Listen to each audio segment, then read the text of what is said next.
Welcome back. आज हम start करने जा रहे हैं क्लास 12th का चैप्टर नंबर 3 करंट इलेक्ट्रिसिटी का topic metre bridge.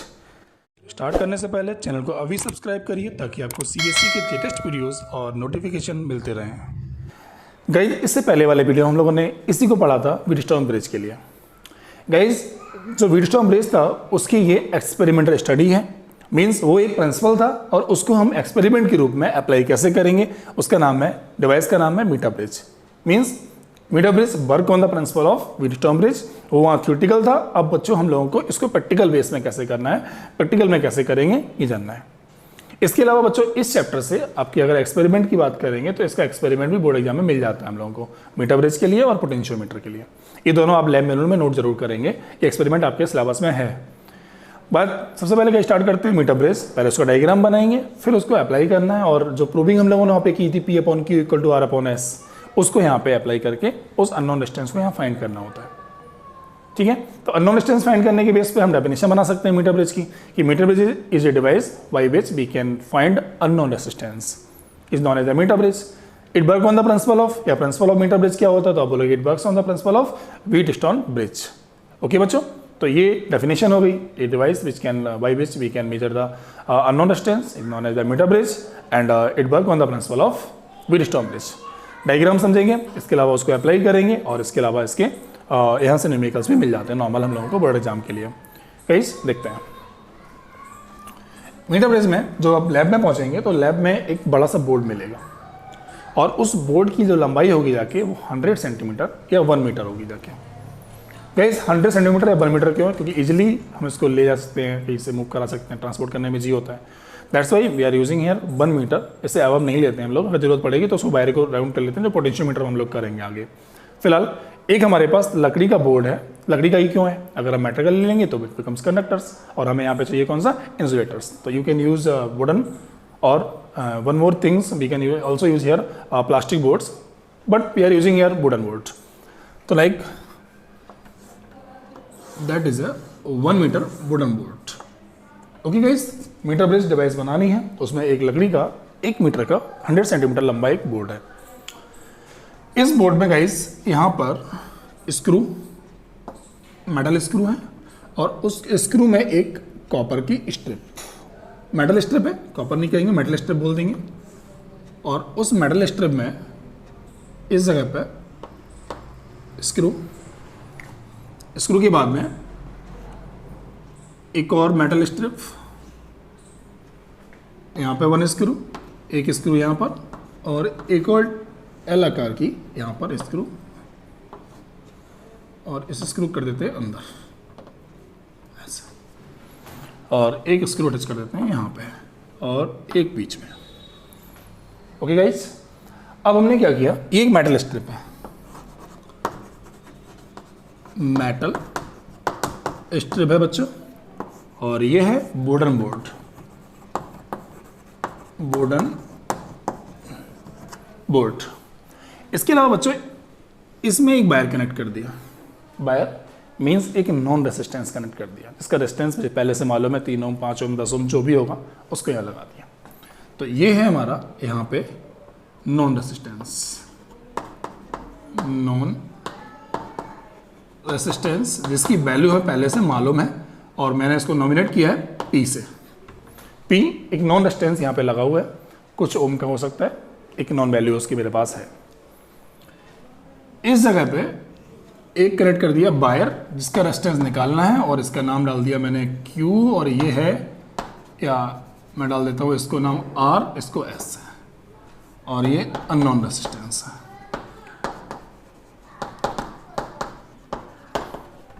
Unknown resistance S, एक मेटल का वायर, इसका रेजिस्टेंस हम लोगों को यहाँ पे फाइंड आउट करना है और बच्चों उसका नाम डाल दिया मैंने, नॉमिनेट किया है S से इसको, और इसी को हम लोगों को फाइंड करना है व्हीटस्टोन के प्रिंसिपल के बेस पर।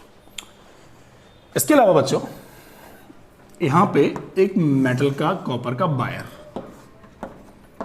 Copper wire, why we are taking the copper, copper क्यों ले रहे हैं? कॉपर रेजिस्टेंस लेस होता है, अच्छा कनेक्टर्स होता है, that's why we are using here copper. ये कॉपर का वायर, और या किसी मेटल का और भी हो सकता है, ऐसा जरूरी नहीं कि कॉपर का ही हम टेकन कर सकते हैं, आप यहाँ पर रिप्लेस भी कर सकते हैं। You can also use here aluminiums, iron, other wires. Okay guys, इसके अलावा बच्चों इसी जगह पे हमने क्या किया, कनेक्ट किया। कनेक्ट करने के बाद में यहाँ पे ऊपर एक लगा दिया source of current like as battery और सेल, पॉजिटिव नेगेटिव, और एक की कनेक्ट कर दी हमने यहाँ पे। ओके, ये बैटरी सोर्स EMF E है इसका, और यहाँ पे इसको कनेक्ट कर दिया हम लोगों ने यहाँ पे। इसके अलावा फिर हमने बच्चों यहाँ पे क्या किया, बैटरी कनेक्ट कर दी। कनेक्ट करने के साथ साथ इस जगह पे जो सेकंड यहाँ स्क्रू है, ये स्क्रू है सारे, ये क्या है, स्क्रू पेच, ये स्क्रू है, ये स्क्रू, ये सब स्क्रू है। यहाँ पे बच्चों इस वाले स्क्रू से हमने एक वायर लिया और वायर से इसमें एक लगा दिया गैल्वेनोमीटर। ओके गाइस, गैल्वेनोमीटर जब व्हीटस्टोन ब्रिज पढ़ा था तो याद होगा आपको, उस व्हीटस्टोन ब्रिज में गैल्वेनोमीटर का जो वायर कनेक्ट किया था वो एज ए ब्रिज वर्क कर रहा था। तो गाइस यहाँ पे भी ये बीच में ब्रिज का काम करेगा, गैल्वेनोमीटर लगा दिया, और गैल्वेनोमीटर से आगे हमने कनेक्ट कर दिया इस तरीके से एक जॉकी को। ये जॉकी है, जॉकी जैसे पिन जैसा होता है, पेन जैसा होता है टच करने के लिए। आपके पास जॉकी नहीं है तो आप नॉर्मली वायर को भी रिप्लेस कर सकते हैं, बट गाइस वायर में करंट होता है, उसकी सेफ्टी के लिए हम लोग यहाँ पे जॉकी यूज करते हैं। टचिंग पेन होता है जो टच करने का काम देगा हमें, पेन आकार के। तो एक्सपेरिमेंट लैब में आप पहुँचेंगे तो वहाँ आपको ये दिखता हुआ मिलेगा, वहाँ पे यूज करते हैं हम लोग एक्सपेरिमेंट स्टडी में, ठीक है। तो ये जॉकी को हमने यहाँ पे अटैच किया इस वायर से। अब गाइस जरा व्हीटस्टोन ब्रिज का प्रिंसिपल याद कर लीजिए, मैं डायग्राम बना के बताता हूँ आपको। व्हीटस्टोन ब्रिज में क्या था गाइस, कुछ इस तरीके से था, क्वाड्रेटल फॉर्म में 4 रेजिस्टेंस लगे हुए थे, और ये बैटरी के सोर्स से कनेक्ट था, और यहां पर इस जगह पे हमने गैल्वेनोमीटर डिवाइस लगा के एक की लगा के इसको कनेक्ट कर दिया था। ओके, की का वर्क बच्चों यहाँ पे जॉकी करेगी, जॉकी में ऑन ऑफ कर सकते हैं हम लोग गैल्वेनोमीटर, और यहाँ में नॉमिनेट किया था ABCG। ओके गाइस, और यहाँ पे जो रेजिस्टेंस लिखे थे उनके नाम थे PQRS। गाइस ये वाला जो प्रिंसिपल व्हीटस्टोन था वो था बैलेंस ब्रिज पे डिपेंड कर रहा था। बैलेंस का मतलब गैल्वेनोमीटर में करंट नहीं आना चाहिए। अगर गैल्वेनोमीटर में करंट आ रहा है, डिफ्लेक्शन नहीं आ रहा है, इसका मतलब गाइस इस जगह पे और इस जगह पे पोटेंशियल कैसा है, बराबर है। पोटेंशियल बराबर होगा तो गाइस इसमें करंट नहीं आएगा और ये एक बैलेंस ब्रिज बन जाएगा। और बैलेंस ब्रिज अगर ये होगा तो ये फॉर्मूले को अप्लाई कर रहा होगा, P/Q = R/S। That was the Wheatstone bridge. और गाइस अब देखिए जरा इसको कंपेयर कर लेते हैं हम। यहाँ पे देखिए एक रेजिस्टेंस R लगा है, ये वाला R लगा है, एक अननोन रेजिस्टेंस मैंने माना, बट ये रेजिस्टेंस बाय S, यहाँ पे अननोन रेजिस्टेंस है ऑलरेडी, R और S तो मिल गए हैं हमें। अगर गाइस इस गैल्वेनोमीटर, ये गैल्वेनोमीटर जो है ब्रिज का वर्क कर रहा है, ये ब्रिज का वर्क कर रहा है। अब गैल्वेनोमीटर में डिफ्लेक्शन नहीं आएगा इसमें यहाँ पे, तो ये बैलेंस हो जाएगा पूरा। इसके अलावा गाइस बात करते हैं P और Q के लिए। तो गाइस ये एक रेसिस्टेंस वायर लगा हुआ है, एक कॉपर वायर, इसके पास क्या है, रेसिस्टेंस है, और ये एक रेसिस्टेंस वायर है गाइस। और रेसिस्टेंस वायर को मैं वायर में जॉकी को टच करूंगा यहाँ पे, यहाँ पे, यहाँ पे, यहाँ पे, यहाँ पे, यहाँ पे, तो क्या होगा गाइस, उस केस में ये रेजिस्टेंस और ये रेजिस्टेंस दो बार, मान लीजिए यहाँ पे मैंने टच किया और टच करने के बाद मैंने देखा गैल्वेनोमीटर में कोई रिफ्लेक्शन नहीं आ रहा है। आपने यहाँ टच किया, थोड़ा रिफ्लेक्शन आया, यहाँ टच किया, चेंज हुआ, लगातार करंट चेंज होगी, रेजिस्टेंस चेंज हो रहा है। लेकिन जैसे ये गाइस इसमें से कोई एक पॉइंट हमें ऐसा मिल जाएगा, एक नहीं बहुत सारे पॉइंट होते हैं, नॉर्मल 30 से 45 के बीच में वैल्यू होती है। आप जैसे ही इस जॉकी को यहाँ पर टच करेंगे, इस जगह पे या इस जगह पे, इस जगह पे कहीं टच करेंगे, टच करने के बाद एक पॉइंट हमें ऐसा मिलेगा जहाँ पे गैल्वेनोमीटर बैलेंस हो जाएगा, डिफ्लेक्शन नहीं दिखाएगा। डिफ्लेक्शन ना दिखाने का रीजन बच्चों क्या होता है कि भाई इसका रेसिस्टेंस और इसका जो करंट और रेजिस्टेंस की वैल्यू जो है यहाँ की, इस जगह की, भाई यहाँ करंट जो है बैटरी से इधर भी जा रहा है, भाई करंट इसमें भी आ रहा है, करंट हमारा इसमें भी जा रहा है, तो ऑब्वियसली गाइस यहाँ पर पोटेंशियल और यहाँ का पोटेंशियल जैसे बराबर होगा, गैल्वेनोमीटर में डिफ्लेक्शन 0 हो जाएगा, क्योंकि पोटेंशियल करंट जो होता है हाई पोटेंशियल से लो की ओर जाता है। और बच्चों यहाँ पे गैल्वेनोमीटर में डिफ्लेक्शन नहीं आएगा, इसका मतलब इस जगह पर और जहाँ ये टच करेंगे उन दोनों जगहों पर पोटेंशियल बराबर हो जाएगा। वही पॉइंट हमें निकालना, मतलब हमें इस मीटर ब्रिज को बैलेंस करना है, क्योंकि हमें ये प्रिंसिपल लगाना है और ये प्रिंसिपल वर्क किस पे करता है, बैलेंस ब्रिज पे वर्क करता है। तो इसको बैलेंस करने के लिए हम जॉकी को टच कराएंगे इस पूरे वायर में, जहाँ पे डिफ्लेक्शन 0 हो जाएगा उसी पॉइंट को नोट करेंगे। इसके नीचे गाइस स्केल लगी होती है, ये स्केल होती है, चूंकि हमने 100 सेंटीमीटर लिया था, लेट सपोज हम मान लेते हैं 30 सेंटीमीटर, ये 30 का पॉइंट मान लिया हमने, 30 सेंटीमीटर पे जाके ये 0 हो जाता है। अगर 30 पे ये 0 हो जाता है ऑब्वियसली बच्चों, तो 60 इधर बचेगा जाकर। तो ये रेजिस्टेंस दो जाएंगे जो कि हमारे P और Q का वर्क करेंगे बच्चों, ठीक है, तो हम इसको अप्लाई कर सकते हैं, P upon Q equal to R upon S को। ओके, तो बच्चों ये है डिवाइस कौन सी, मीटर ब्रिज। बिल्कुल ऐसा ही हमें एक्सपेरिमेंट स्टडी में करना है। अब हमें अप्लाई करना है इस एक्सपेरिमेंट को। अब गाइस अगर हम P upon Q equal to R upon S apply करते हैं तो आर और एस तो हमारे पास हैं, बट पी और क्यू कहाँ से लेके आएंगे। ठीक है, तो हमने ये डाल दिया ओ पॉइंट जहाँ पे ये जीरो हुआ है। गाइस हमने ये मान लिया कि ये एल डिस्टेंस पर जीरो हुआ है। गाइस पूरा डिस्टेंस कितनी है इसकी, 100 सेंटीमीटर है, तो ये बचा हुआ डिस्टेंस कितना बचेगा जाके यहाँ पे 100 माइनस एल बचेगा। ये 100 माइनस एल है और ये वाली डिस्टेंस एल, क्योंकि पूरा कितना था 1 मीटर का बोर्ड है और 1 मीटर का बोर्ड में 100 सेंटीमीटर उसको बोल सकते हैं, तो 100 माइनस एल बचेगा बच्चों यहाँ पे। अब इस जगह पे देखिए इतने बाय का डिस्टेंस, मैं पॉइंट नॉमिनेट कर लेता हूँ ए ओ। अगर हम बात करें रेसिस्टेंस ऑफ ए ओ के लिए, रेसिस्टेंस ऑफ ए ओ, ए से लेके ओ तक की डिस्टेंस का रेसिस्टेंस निकालना है। ठीक है, मान लिया उसका रेसिस्टेंस कितना है बच्चों, पी। लेट सपोज यहाँ पे पी रेसिस्टेंस है, सॉरी हाँ पी, और यहाँ पे रेजिस्टेंस मान लिया हमने कितना क्यू। हमें इस पी की वैल्यू निकालनी है।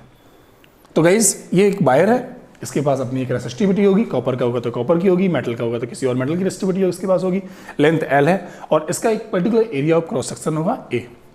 ओके, तो रेसिस्टेंस ऑफ ए की बात करेंगे तो क्या हो जाएगा, rho equal to sorry R equal to rho L upon A. Resistivity का फॉर्मूला होता है R equal to rho L upon A, उसके बेस पर आर की जगह पे पी ले लिया, resistivity rho, length L upon A. ठीक है, तो resistance of A O resistance of A O कितना हो जाएगा, rho R equal to rho L upon A formula लगाया और उससे हमने P equal to rho L upon A इतना का रेजिस्टेंस यहां से निकाल लिया। ओके, एंड रेजिस्टेंस ऑफ, अगर हम लोग बात करें बच्चों resistance of O B, resistance of O B कितना होगा बच्चों, यहां से लेके यहां तक का रेजिस्टेंस। बायर तो बच्चों वही है, एरिया ऑफ क्रॉस सेक्शन वही रहेगा, इसका भी यही रहेगा, रेसिस्टिविटी भी इसकी वही रहेगी, ओ बी की वही रहेगी रो। ठीक है, रेसिस्टिविटी कब चेंज होती है, जब मटेरियल चेंज होता है। तो इतने की जो वायर यहाँ पे है वही वायर तो यहाँ पर है, तो मटेरियल एक ही है, दैट इज वाई रेसिस्टिविटी एक ही है हमारी। एरिया ऑफ क्रॉस सेक्शन भी हमारा एक ही है, और जब एरिया ऑफ क्रॉस सेक्शन एक ही है तो यहाँ पे क्या ओ से लेके बी तक का रेसिस्टेंस निकालना हम लोगों को। बदली क्या है इसकी, केवल लेंथ, यहाँ पे एल लेंथ अब कितनी है 100 माइनस एल है। तो गाइस हमने यहाँ मान लिया इसका रेजिस्टेंस कितना है क्यू, तो यहाँ पे कितना हो जाएगा Q इक्वल टू, फॉर्मूला फिर से वही है R equal to rho L upon A, resistivity वाला फॉर्मूला है, उसी को अप्लाई करना है। तो Q equal to rho L की जगह कितना आ जाएगा बच्चों 100 माइनस एल अपॉन एरिया हमारा वही है ए।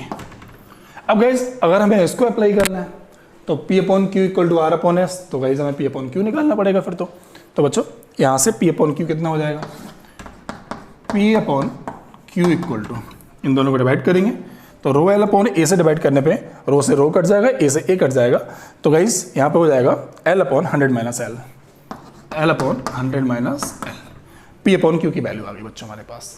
ठीक है, अब अकॉर्डिंग टू व्हीटस्टोन ब्रिज के अकॉर्डिंग क्या हो जाएगा, P upon Q equal to R upon S, that is by P upon की वैल्यू यहाँ प्लेस करेंगे, L upon 100 minus L equal to R upon S. ये आर रहा और ये एस रहा, और ये कैसा है, ये बैलेंस है। तो बच्चों हमें क्या निकालना था, हमें तो अननोन रेजिस्टेंस फाइंड करना था। तो गाइस यहाँ से हो जाएगा unknown resistance S equal to, cross कर लेंगे यहाँ से, S equal to R into 100 minus L upon L. यही फॉर्मूला है जिसके माध्यम से हम लोग क्या कर सकते हैं, अननोन रेजिस्टेंस फाइंड कर सकते हैं बहुत ईजिली। इसकी लेंथ एल है, जहाँ पे कैलोमीटर 0 पॉइंट देगा वो एल डिस्टेंस यहाँ पे मिल जाएगी, एस इक्वल टू यहाँ से निकल के आ जाएगा, इसके डिस्टेंस से हमें कोई मतलब नहीं है।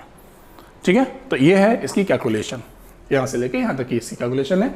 डिवाइस डायग्राम ये बना हुआ है। अगर आपको प्रिंसिपल और डेफिनेशन नोट करनी है तो आप बोल सकते हैं, a device by which we can measure the unknown resistance is called the meter bridge and it work on the principle of Wheatstone bridge. Meter bridge किससे प्रिंसिपल वर्क करता है, व्हीटस्टोन ब्रिज पे करता है, कौन से, बैलेंस वाले पे, क्योंकि बैलेंस ब्रिज पे ही व्हीटस्टोन चलता है हमारे पास।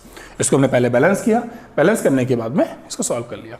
इस फॉर्मूले से न्यूमेरिकल भी लगाए जाते हैं, और हमारे एक्सपेरिमेंट जब हम लोग लैब में करेंगे तो वहाँ से भी अननोन रेजिस्टेंस इस फॉर्मूले से ही फाइंड आउट करते हैं। ओके बच्चों, तो ये है हमारा मीटर ब्रिज का छोटा सा टॉपिक, डायग्राम्स, कैलकुलेशन और प्रिंसिपल और डेफिनेशन 1 लाइन्स की मैंने बोल दी आपको। ओके, आप उसको नोट करेंगे। थैंक यू गाइस, ये मीटर ब्रिज कंप्लीट हो गया। अब हम लोग अगले वीडियो में पढ़ेंगे जाके पोटेंशियोमीटर के बारे में। गाइस इस चैप्टर के किरचॉफ्स रूल, व्हीटस्टोन ब्रिज और पोटेंशियोमीटर, और इसके बाद उसके एप्लीकेशंस बहुत इंपॉर्टेंट है, इनसे न्यूमेरिकल भी बनता है, लैब का एक्सपेरिमेंट भी आता है, और इसके अलावा नॉर्मल कंपटीशन एग्जाम्स में भी इन टॉपिक्स को बहुत इंपॉर्टेंट दिया जाता है।